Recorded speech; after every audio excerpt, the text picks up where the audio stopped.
I think the speech tonight, you could sum up in 3 words: boring, but radical.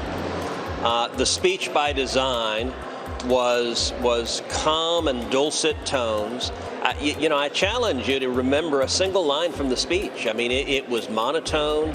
The chamber was nearly empty, and that really has characterized the first 100 days of Joe Biden, that he's tried to say nothing notable, he's tried to tweet nothing notable. I think that made the political decision that many people were tired of the drama of the previous 4 years, and they wanted something calm.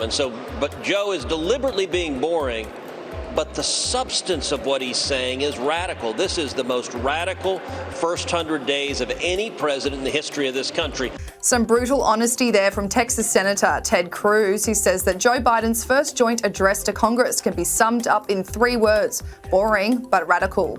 Mr. Cruz did not hold back in offering his opinion on President Biden's speech, calling it monotone and highlighting that the room was almost empty and that in itself characterises Biden's first 100 days.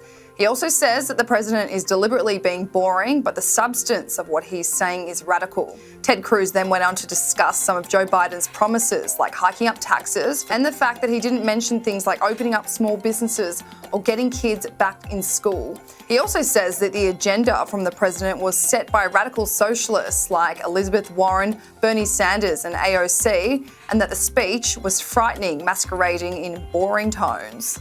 This makes Barack Obama look mild and moderate. You look at what Joe Biden stood up there tonight and said. He said, number one, we're raising taxes. We're raising every tax. If you pay taxes in America, your taxes are going up. He didn't say we're opening up small businesses. He didn't say we're getting people back to work.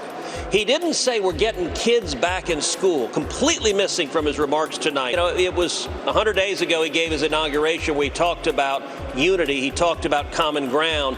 All of that was gone tonight. Tonight, this was an agenda that was set by Elizabeth Warren and Bernie Sanders and AOC. It's the radicals and socialists, and he didn't once reject the radical Democratic plan we saw introduced this last week to pack the U.S. Supreme Court with 4 new liberals.